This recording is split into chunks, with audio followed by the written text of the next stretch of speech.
Hi hello ನಮಸ್ಕಾರ ವೀಕ್ಷಕರೇ, Kannada sports ಹಬ್ಗೆ ನಿಮಗೆಲ್ಲ ಮತ್ತೊಮ್ಮೆ ಪ್ರೀತಿಯ ಸ್ವಾಗತ. ಫ್ರೆಂಡ್ಸ್, ಕ್ರಿಕೆಟ್ನಲ್ಲಿ ಒಂದು ಮಾತಿದೆ ನೋಡಿ, ಕ್ಯಾಚಸ್ ವಿನ್ ಮ್ಯಾಚಸ್ ಅಂತ. ಆದರೆ ನಿನ್ನೆ ನಡೆದ ಭಾರತ ಮತ್ತು ಇಂಗ್ಲೆಂಡ್ ನಡುವಿನ T20 ವಿಶ್ವಕಪ್ ಸೆಮಿಫೈನಲ್ ಪಂದ್ಯ ನೋಡಿದರೆ ಈ ಮಾತು ಅಕ್ಷರಶಃ ನಿಜ ಅನಿಸುತ್ತೆ. ಗೆಲ್ಲೋ ಪಂದ್ಯವನ್ನು ಇಂಗ್ಲೆಂಡ್ ಕೈಯಾರೆ ಹೇಗೆ ಸೋತು ಮನೆಗೆ ಹೋಯಿತು, ಹ್ಯಾರಿ ಬ್ರೂಕ್ ಮಾಡಿದ ಒಂದು ಎಡವಟ್ಟು ಟೀಮ್ ಇಂಡಿಯಾವನ್ನು ಫೈನಲ್ಗೆ ಹೇಗೆ ತಲುಪಿಸಿತು ಅನ್ನೋ ರೋಚಕ ಕಥೆಯನ್ನು ಈ ವಿಡಿಯೋದಲ್ಲಿ ನಿಮಗೆ ಡೀಟೇಲ್ ಆಗಿ ಹೇಳ್ತೀನಿ.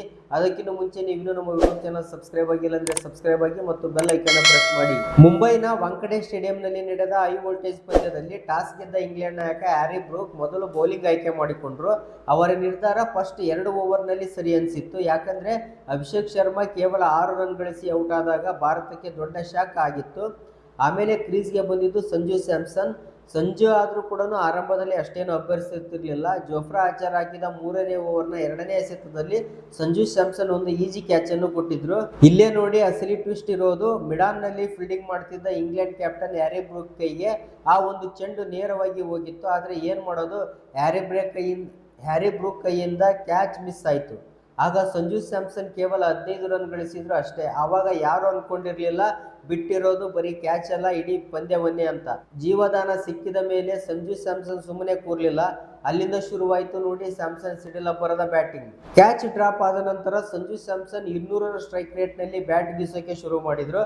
ಬರೀ 42 ಎಸೆತಗಳಲ್ಲಿ 7 ಸಿಕ್ಸರ್ ಮತ್ತು 8 4ಗಳ ಸಹಾಯದಿಂದ 89 ರನ್ ಚಚ್ಚಿ ಹಾಕಿದ್ರು. ಅಂದ್ರೆ ಕ್ಯಾಚ್ ಡ್ರಾಪ್ ಆದ ಮೇಲೆ ಬರೋಬ್ಬರಿ 74 ರನ್ ಅವರ ಬ್ಯಾಟಿಂಗ್ ಇಂದ ಬಂದವು.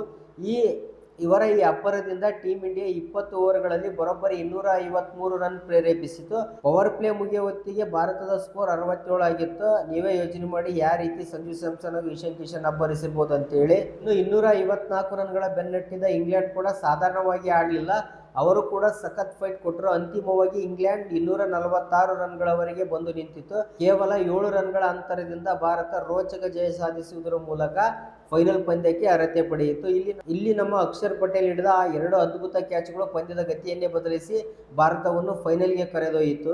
ಫ್ರೆಂಡ್ಸ್, ಒಟ್ಟಾರೆಯಾಗಿ ಹೇಳೋದಂತಂದ್ರೆ ನಿನ್ನೆ ನಡೆದಂಥ ಸೆಮಿಫೈನಲ್ ಪಂದ್ಯದಲ್ಲಿ ಕ್ಯಾಚ್ ಯಾರು ಮಿಸ್ ಮಾಡದೆ ಹಿಡಿದಿದ್ದಾರೆ ಅವರು ಫೈನಲ್ಗೆ ಹೋಗಿದ್ದಾರೆ, ಯಾರು ಕ್ಯಾಚ್ ಬಿಟ್ಟಿದ್ದಾರೆ ಅವರು ಮನೆಗೆ ಹೋಗಿದ್ದಾರೆ ಅಂತಲೇ ಹೇಳ್ಬೋದು. ಅದೇ ರೀತಿ ಮಾರ್ಚ್ 8ರಂದು ನಡೆಯುತ್ತಿರುವಂತಹ ಫೈನಲ್ ಪಂದ್ಯದಲ್ಲಿ ನಮ್ಮ ಟೀಮ್ ಇಂಡಿಯಾ ಬೌಲಿಂಗ್ನಲ್ಲಿ ಹಾಗೂ ಬ್ಯಾಟಿಂಗ್ನಲ್ಲಿ ಉತ್ತಮವಾದ ಪ್ರದರ್ಶನ ಮಾಡುವುದರ ಮೂಲಕ 2026ರ T20 ವಿಶ್ವಕಪ್ನ ಚಾಂಪಿಯನ್ ಆಗಿ ಹೊರಹೊಮ್ಮಲಿ ಅಂತ ಆಶಿಸೋಣ. ಅದೇ ರೀತಿ